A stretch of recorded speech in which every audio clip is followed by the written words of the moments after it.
sugerencias positivas, constructivas. Espero que salga algo mucho mejor de lo que yo presenté, pero eso sí, espero que salga algo. Hablemos un poco de las características del proyecto y en base a algunos argumentos que ya se han escuchado por estos días en esta discusión que se ha dado de detractores de esta iniciativa. Primero que nada, ¿en qué condiciones tiene que estar la persona que podría beneficiarse entonces de esta ley sobre eutanasia o suicidio asistido? ¿Cuál es la posición de salud física y mental para que una persona pueda acceder a eso?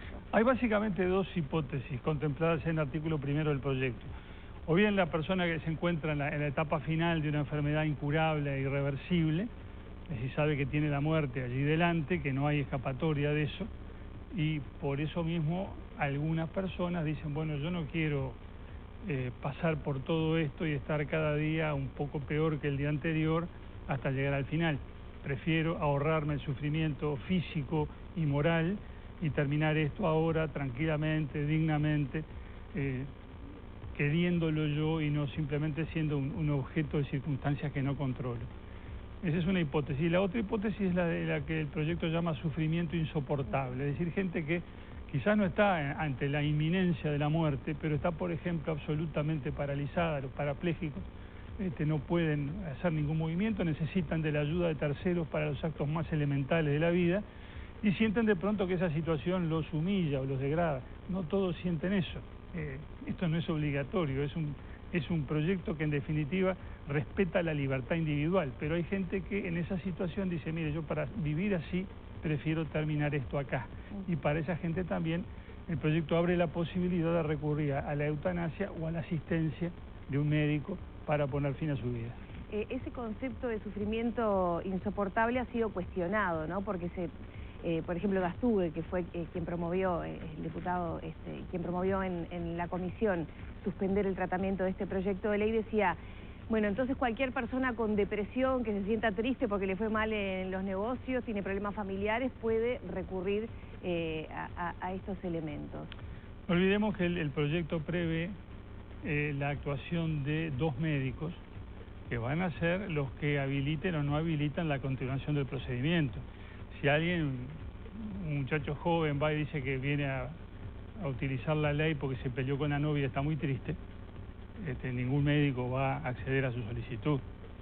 Hay un primer médico que recibe la solicitud y que evalúa la situación del paciente o del sufriente, la persona que sufre, aunque no esté en ese momento bajo tratamiento, y si ese médico entiende que la persona realmente está en una situación que justifica la aplicación de estos procedimientos, debe recabar una segunda opinión médica, de un médico que sea absolutamente independiente del primero, no tenga vínculos ni de parentesco, ni contractuales, comerciales, subordinación administrativa, nada, un médico absolutamente independiente, que evalúe por sí a la persona que pide la aplicación de estos procedimientos, que estudie su historia clínica y en función de eso dará su opinión, haciendo constar que sabe que esa opinión se emite a los efectos previstos por la ley de que se trata, es decir, un médico que sea plenamente consciente de para qué le están pidiendo esa segunda opinión. Y si las dos opiniones son concordes, entonces se sigue adelante con la etapa de entrevistas, que deben ser por lo menos 2. La tiene ese médico a quien se le pidió que actúe, tiene que entrevistarse por lo menos 2 veces con la persona, pueden ser más, pero por lo menos 2, separadas entre ellas por un lapso de 15 días, y en esas entrevistas el médico primero deberá cerciorarse de que la voluntad de la persona es una voluntad libre, seria y firme. Libre porque no puede ser objeto de presión alguna, evidentemente. Seria porque no se puede tratar de alguno de esos casos donde la persona dice que se va a quitar la vida porque quiere llamar la atención de sus parientes o de sus amigos, que él entiende que no se han olvidado de él, etc. Eso no se puede considerar. En tercer lugar, una voluntad firme, porque si la persona un día dice que quiere poner fin a su vida y a la semana siguiente cambió de idea y está dudando, evidentemente tampoco se puede seguir adelante.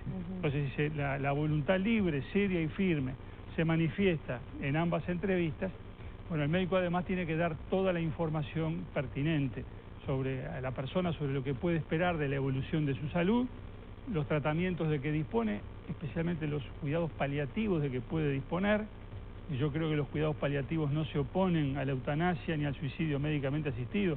Son alternativas que se le ofrecen a la persona que está en un trance como este que estamos considerando. Claro, de alguna manera la discusión se ha puesto en contraposición, ¿no? Apuntar a mejorar los cuidados paliativos para no llegar a este proyecto de ley, por ejemplo. Mira, yo estoy muy a favor de los cuidados paliativos.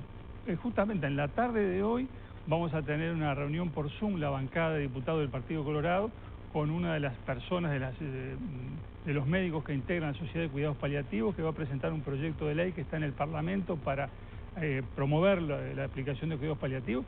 Estamos básicamente de acuerdo, pero no concebimos que haya una oposición entre una cosa y la otra. No me cuesta a nadie imaginar la situación de una persona que apela a los cuidados paliativos durante un tiempo y en determinado momento dice, bueno, hasta acá llegué, estoy cansado, no quiero seguir luchando, quiero terminar acá. Son elementos complementarios y creo que hay que evitar caer en falsas oposiciones.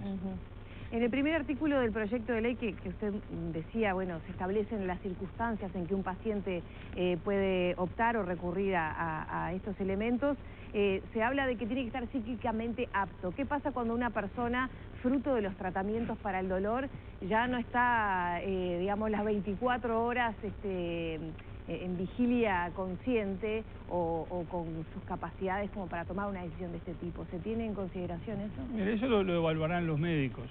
La persona tiene que estar en aptitud de entender lo que está resolviendo y con voluntad como para expresarse. Yo el giro ese psicológicamente apta lo tomé de la ley de voluntad anticipada, la ley creo que 18.473 que está vigente del año 2009 y que establece lo que podríamos llamar eutanasia pasiva, es decir, las situaciones en las cuales alguien deja de recibir tratamiento médico y la naturaleza sigue su curso. La persona podrá recibir acaso cuidados paliativos para aliviar sus dolores, pero los médicos dejan de intentar curarlo. Esto existe en nuestro derecho del año 2009. Esto es un paso más allá y es la eutanasia activa. Es el médico que toma la acción para poner fin a la vida del paciente, a su solicitud, o es la propia persona la que pone fin a su vida, asistida por un médico que le da los elementos para hacerlo. Pero en definitiva, el concepto es el mismo, es el respeto por la libertad individual, la libertad de la persona ante el trance supremo de la muerte. Si estamos todos de acuerdo en que la libertad es un componente esencial de la dignidad humana, creo que en esto en la sociedad uruguaya hay un amplio acuerdo, entonces tenemos que respetar esa libertad en el momento final de la vida. No hay por qué separarlo y decir, bueno, cuando la persona está en esta situación, deja de tener derecho a disponer sobre su propia vida y esto lo deciden los médicos, los jueces, la familia. No. Yo creo que decide la propia persona que está en su derecho siempre y cuando mantenga la lucidez.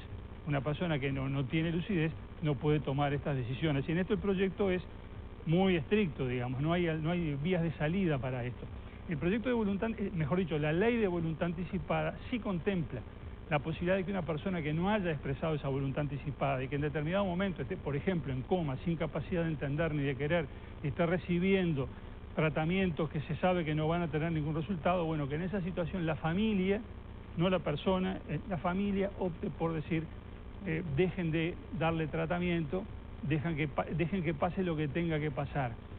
Pero en este proyecto de ley que está en trámite no se prevé esa posibilidad porque se entiende que una decisión de este calibre, es decir, poner fin voluntariamente a la vida de una persona, solo se puede hacer con la voluntad libre y consciente de esa persona hasta el último momento. ¿En qué lugar se pone la familia en este proyecto cuando usted también marca si hay interés económico, si hay alguna vinculación en ese rol de testigos?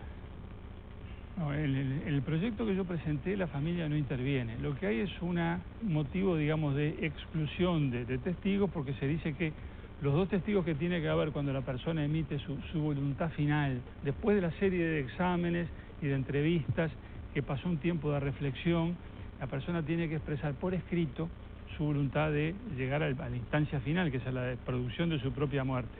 Eso tiene que expresarlo por escrito ante testigos. Y uno de esos testigos, por lo menos, no debe tener, dice el proyecto, expectativa económica alguna por la muerte de la persona. Es decir, no puede ser ni un pariente con vocación sucesoria, es decir, alguien que podría ser heredero del causante, ni tampoco alguien que pudiera recibir, por ejemplo, los beneficios de un contrato de seguro como consecuencia de la muerte del asegurado. Sí, tiene que ser, con uno de esos testigos tiene que estar en situación de absoluta independencia económica. No puse los dos porque puede haber algún familiar, que la persona quiera que esté, y que podría tener ese familiar eventualmente de vocación sucesoria, pero entonces el otro tiene que ser absolutamente independiente. Bien, ¿le sorprendió lo que se conoció hace algunos días, una encuesta de equipos, que el 82% de la población estaría de acuerdo con la eutanasia? El porcentaje baja un poco en el tema de suicidio asistido. Me sorprendió la magnitud. Yo esperaba una opinión en general favorable, pero no de ese volumen. Y ha habido algunos otros sondeos por allí que más o menos indican el mismo grado de respaldo. Y creo que lo que pasa es que la gente se da cuenta que esto es algo, digamos, humanitario. Yo a raíz de la presentación de este proyecto recibo muchísimos mensajes por distintas vías de gente que me dice, mire, no sabe las que pasamos nosotros con mi madre, con mi marido, con mi hijo. Gente que cuenta lo que le pasó con algún familiar, dice situaciones realmente muy duras, de mucho sufrimiento a las que no se les pudo poner término. Dice, ojalá que salga su proyecto, a nosotros ya no nos va a servir, pero a otros seguramente sí. Entonces creo que la sociedad uruguaya registra eso y dice, bueno, vamos a buscar una solución humanitaria para esta gente. Y creo que eso es lo que está en la base de esa aceptación tan amplia que está teniendo el proyecto. También esos porcentajes tienen que ver con una práctica que ya se realiza y usted lo mencionaba hace algunos días. Bueno, yo lo que digo también es que no es que en el Uruguay pueda empezar a haber eutanasia o suicidio médicamente asistido si sale este proyecto y se transforma en ley. Pero esto ya ocurre. Todos hemos escuchado alguna vez esos comentarios de gente que dice, pobre fulanito, estaba sufriendo, le dieron el cóctel, pobrecito, y ya no sufre más, ahora descansa. Ese tipo de comentarios los hemos escuchado, los que tenemos algunos años, muchísimas veces. Ahora, todo eso ocurre clandestinamente, en penumbras, y el médico que participa en esas cosas se arriesga a recibir una sanción penal, porque lo que en este proyecto se llama eutanasia, nuestro derecho penal actual se llama homicidio piadoso y es delito. Según las circunstancias, el juez puede exonerar de pena al que incurra en esta conducta, pero es delito. O sea que se hace la investigación, el médico tiene que ir a declarar, pasa, en fin, por todas las etapas de una investigación judicial. Y lo mismo la ayuda al suicidio, es delito y en ese caso no hay ninguna posibilidad de exonerar de castigo a quien haya cometido el delito, se castiga sí o sí. Entonces, por eso todas estas cosas pasan clandestinamente y en penumbra, como se dice en la exposición de motivos del proyecto. Y me parece que es bueno asumir como sociedad, sin hipocresía, las cosas que pasan, establecer un procedimiento regulado por la ley que dé transparencia y garantías a todos, a los pacientes en primer lugar, a los médicos que son los que están actuando y a la familia que les dé la tranquilidad de que todo se hace con arreglo a la ley. Muchas gracias. Con mucho gusto. Seguiremos de cerca esta discusión tan importante para la sociedad uruguaya. Cerramos por aquí la entrevista con el diputado colorado Pepe